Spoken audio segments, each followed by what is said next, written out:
Student, आज हम लोग पार्ट 2 रचना के आधार पर वाक्य रूपांतरण का अध्ययन करेंगे। बच्चों, जैसा कि रूपांतरण लिखा, वाक्य रूपांतरण का क्या अर्थ होता है कि वाक्यों का के रूप का में अंतर होना। रूपांतरण, वाक्य का जो रूप है उसमें अंतर, परिवर्तन होना ही वाक्य रूपांतरण कहलाता है। संरचना में क्या है, वाक्य की जो संरचना होती है उसका संरचना का एक रूप से दूसरे रूप में परिवर्तन ही वाक्य रूपांतरण कहलाता है। तो बच्चों, रचना के आधार पर वाक्य रूपांतरण में आइए हम लोग देखते हैं आज रचना के आधार पर वाक्य रूपांतरण। रचना के आधार पर वाक्य के भेद। तो रचना के आधार पर कितने भेद होते हैं? 3। कौन कौन से? सरल वाक्य, संयुक्त वाक्य और मिश्र वाक्य। यही 3 वाक्य हैं जिनका हमें परिवर्तन एक दूसरे में करना है। अब जान लेते हैं वाक्य रूपांतरण क्या होता है। वाक्य रूपांतरण जैसा हम बताए ना, वाक्य का के रूप में अंतर या परिवर्तन। वाक्य रूपांतरण का अर्थ है वाक्य के रूप में परिवर्तन। यह परिवर्तन अनेक प्रकार से संभव है। वाक्य के रूप में परिवर्तन कई प्रकार से हैं, जैसे रचना की दृष्टि से, अर्थ की दृष्टि से और वाच्य की दृष्टि से। तो बच्चों, हम लोगों ने 9th में पढ़ा था वाच्य की दृष्टि से भाववाच्य में परिवर्तित करना, आप लोग को याद होगा।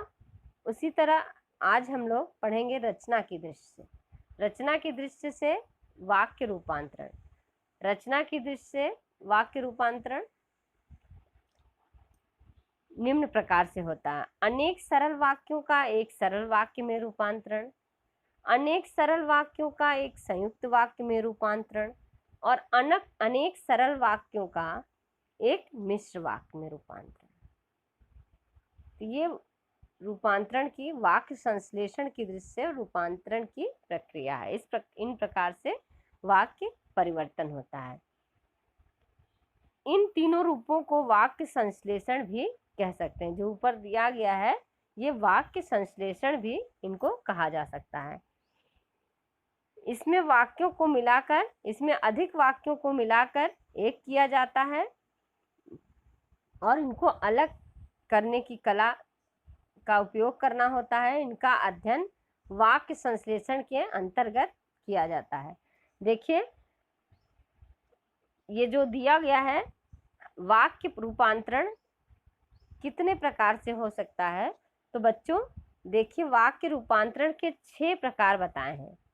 वाक्यों का रूपांतरण इन 6 प्रकार से हो सकता है। पहला है सरल वाक्य से संयुक्त वाक्य बनाना। सरल वाक्य दिया रहेगा, उससे संयुक्त वाक्य में परिवर्तित करना।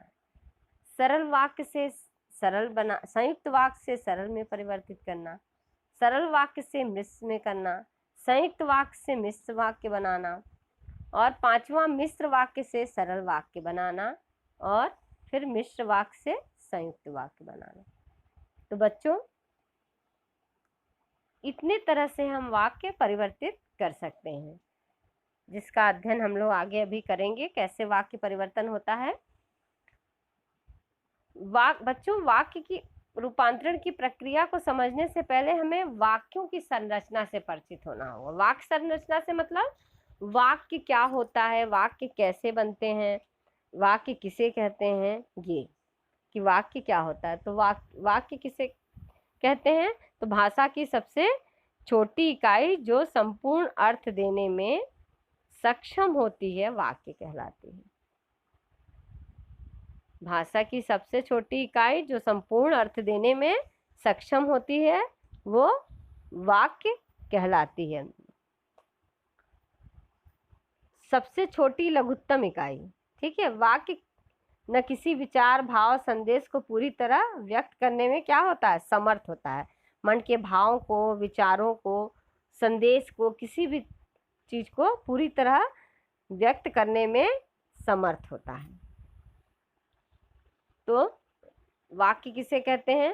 और ये हम लोग जान गए। लेकिन देखिए बच्चों, वाक्य में अनिवार्यतः दो घटक होना आवश्यक है, एक उद्देश्य और एक दूसरा विधेय। वाक्य संरचना में दो चीज महत्वपूर्ण होती है, इनके बिना वाक्य का निर्माण नहीं हो सकता। ये पहला है उद्देश्य और दूसरा है विधेय। उद्देश्य वाक्य जिसके बारे में कुछ कहा जाए, जैसे राम स्कूल जाता है, तो राम जो हो गया ये उद्देश्य हो गया, और स्कूल जाता है या विद्यालय जाता है उसके बारे में बताया जा रहा है राम के बारे में, तो ये विधेय हो गया। यानी उद्देश्य जिसके बारे में बात कही जाती है वो उद्देश्य है, और उद्देश्य के बारे में जो बात कही जाती है उसे विधेय कहते हैं। उद्देश्य के बारे में जो बात कही जाती है, जैसे मैं अभी बताई, राम विद्यालय जाता है, तो विद्यालय जाता है ये उद्देश्य यानी राम के बारे में बताया जा रहा है, उद्देश्य के बारे में कहा जा रहा है, इसलिए ये विधेय हुआ। बच्चों, विधेय उद्देश्य के संबंध में जो कुछ कहा जाए विधेय होता है, लेकिन विधेय के अंतर्गत भी निम्नलिखित पद आते हैं। विधेय में ऐसा नहीं कि एक ही पद होता है। विधेय को पहचानने के लिए कितनी चीजें होती हैं, कर्म होती है, कर्म होता है, कर्म का विस्तार होता है, कार्य हो रहा है तो कैसे हो रहा है, कर्म कर रहा है, क्रिया हो रही है, क्रिया का विस्तार, क्रिया कैसे हो रही है, पूरक, पूरक का विस्तार होता है, और अन्य कारकीय पद जैसे अधिकरण हो गया, संप्रदान हो गया, जो भी है कारकीय पद। तो देखिए बच्चों, उदाहरण में मैदान में 4 लड़के फुटबॉल खेल रहे हैं, इसका विश्लेषण इस प्रकार किया गया है। मैं बोली ना पद विधेय का विस्तार, तो मैदान में 4 लड़के फुटबॉल खेल रहे हैं, इसका विश्लेषण लड़के हैं, लड़के क्या हो गया, कर्ता, लेकिन कितने लड़के हैं, तो 4 लड़के, तो ये 4 लड़के कर्ता का, 4 जो है कर्ता का विस्तार हो गया। और विधेय क्या है, फुटबॉल भी है, तो फुटबॉल खेलना क्या हो गया, ये कर्म हो गया, और खेल रहे हैं क्रियापद बन, फुटबॉल कर्म हो गया और खेल रहे हैं क्रियापद बन, और मैदान में यानी अधिकरण कारक। तो बच्चों, उद्देश्य में देखा कि कितने, विधेय में कितने पद थे, कि कर्ता था, कर्ता का विस्तार था, फिर कर्म था, क्रिया पदबंध था, और अधिकरण। इतने उद्देश्य और विधेय के योग से वाक्य की संरचना होती है, और इतने विधेय में इतने चीजों के इतने योग से वाक्य की संरचना हुई। तो बच्चों, सामान्य रूप से रचना के आधार पर 3 प्रकार के वाक्य होते हैं, सरल और संयुक्त और मिश्र वाक्य। सरल, संयुक्त और मिश्र वाक्य। तो बच्चों, हम लोग पहले आज सरल, संयुक्त और मिश्र वाक्य का अध्ययन करेंगे, यानी उनको जानेंगे क्या होते हैं, फिर अगली कक्षा में इनका परिवर्तन सीखेंगे। सरल वाक्य क्या होता है, जिस वाक्य में एक उद्देश्य तथा एक विधेय होता है उसे हम सरल वाक्य कहते हैं। जैसे मोहन विद्यालय जाता है, मैंने जैसे बताया राम स्कूल जाता है, विद्यालय जाता है, तो इसमें मोहन क्या हो गया, उद्देश्य है, और विद्यालय जाता है ये विधेय हो गया। ये सरल वाक्य है। सरल वाक्य में उद्देश्य का विस्तार भी हो सकता है और विधेय का भी विस्तार हो सकता है, जरूरी नहीं कि उद्देश्य एक ही हो, ठीक है, और विधेय भी एक हो। उद्देश्य का भी विस्तार हो सकता है और विधेय का भी। देखिए, इसमें एक वाक्य बताया गया है उदाहरण देकर, कैसे विस्तार होगा। वाक्य देखिए, पहचानिए। मुरथल गांव का निवासी मोहन रोज 6 बजे उठकर नदी के तट पर सैर करने जाता है। मुरथल गांव का निवासी रोज 6 बजे उठकर नदी के तट पर जाता है। इसमें क्या है, उद्देश्य क्या है, किसके बारे में बात कही जा रही है, मुरथल गांव का निवासी जिसके बारे में बात कही जा रही है, तो वो उद्देश्य होता है, और जो बात कही जाती है वो विधेय होता है। तो इसमें मुरथल गांव का निवासी मोहन उद्देश्य है, इसमें मोहन उद्देश्य है, मुरथल गांव का निवासी उद्देश्य का विस्तार है, और सैर करने जाता है, ये विधेय है। और रोज 6 बजे उसकी विशेषता है, किसकी? क्रिया विशेषण की विशेषता। रोज 6 बजे उठकर नदी के तट पर जाता है, तो नदी के तट पर जाता है उठकर, तो ये सारी बातें बताई जा रही हैं। तो रोज 6 बजे ये क्रिया विशेषण है। और उठकर पूर्वकालिक क्रिया यानी क्रिया के पहले बताया है। और नदी के तट पर अधिकरण कारक है। तो बच्चों विधेय में देखिए क्या क्या है कि सैर करने जाता है विधेय हो गया, और रोज सवेरे 6 बजे क्रिया विशेषण, और उठकर पूर्वकालिक, और नदी के तट पर ये अधिकरण कारक है। ये सारे विधेय हैं। ये सरल वाक्य में है। तो सरल वाक्य में जरूरी नहीं है कि एक ही विधेय और उद्देश्य और एक ही विधेय हो। एक से अधिक विधेय यानी विधेय का विस्तार भी होता है। विधेय में एक से अधिक पद भी होते हैं। नेक्स्ट है संयुक्त वाक्य की संरचना। अब संयुक्त वाक्य किसे कहते हैं? संयुक्त वाक्य जिस वाक्य में दो या अधिक सरल वाक्य या और, किंतु, इसलिए, अथवा, सो आदि योजकों से जुड़े रहते हैं, किंतु एक दूसरे पर आश्रित नहीं होते, वे संयुक्त वाक्य रहते हैं। देखिए इसमें संयुक्त वाक्य में भी दो सरल वाक्य ही होते हैं, लेकिन इसमें क्या है? किंतु और, या, अथवा, सो, ये इससे वाक्यों को और इससे जोड़ा जाता है।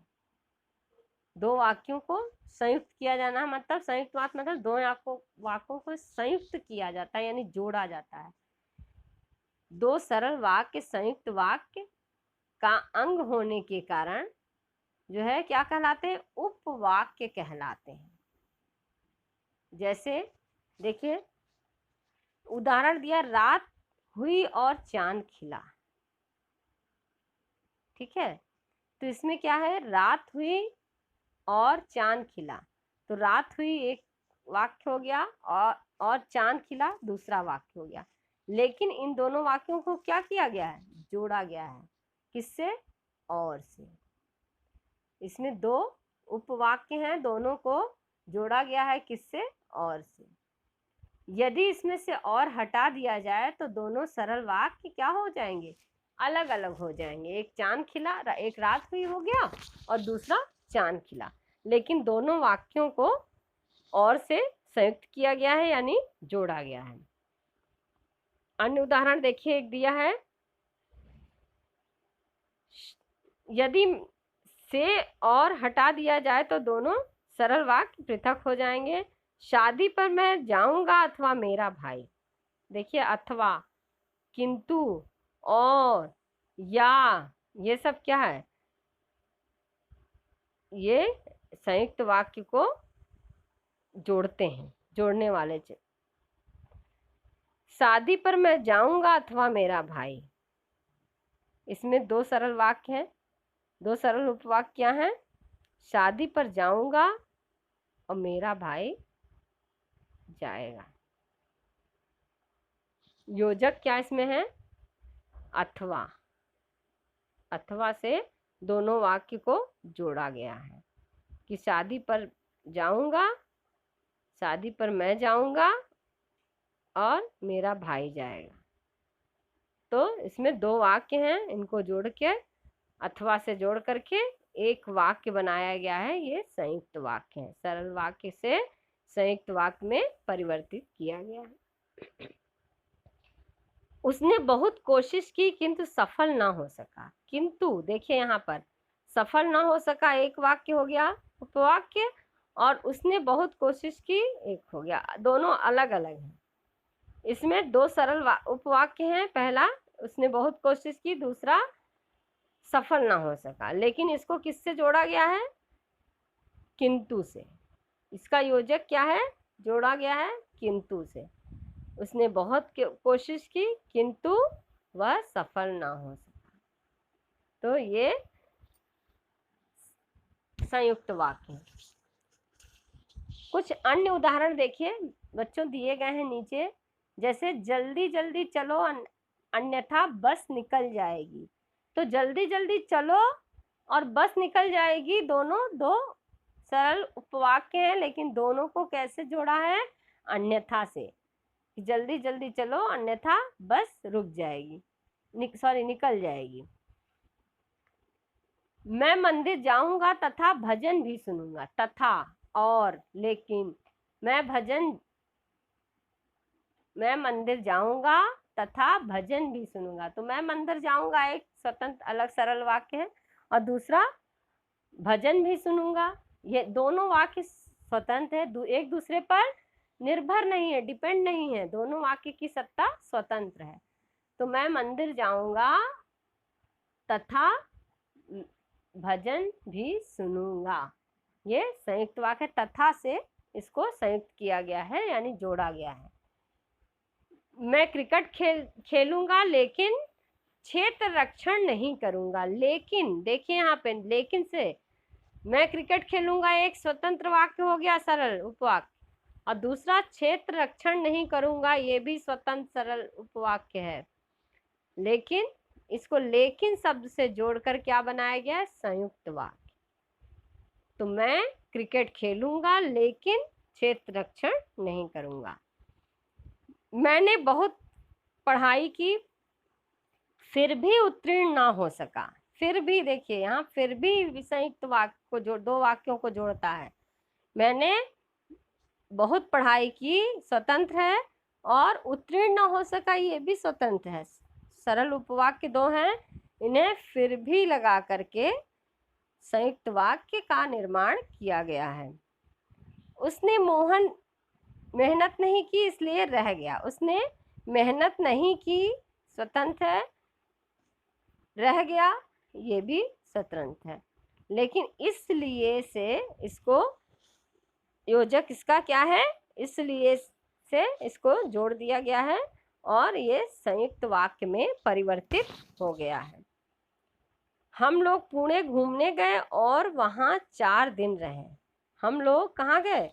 पुणे घूमने गए, स्वतंत्र सरल उपवाक्य है, और वहाँ 4 दिन रहे, ये भी एक दूसरे पर आधारित नहीं है, लेकिन इसको यहाँ पर और से संयुक्त किया गया है। तो बच्चों इस प्रकार हम लोग सरल वाक्य से किंतु, परंतु, लेकिन, तथा, और, तथापि, अन्यथा आदि योजक चिन्हों से को लगा करके सरल वाक्य से संयुक्त वाक्य में परिवर्तन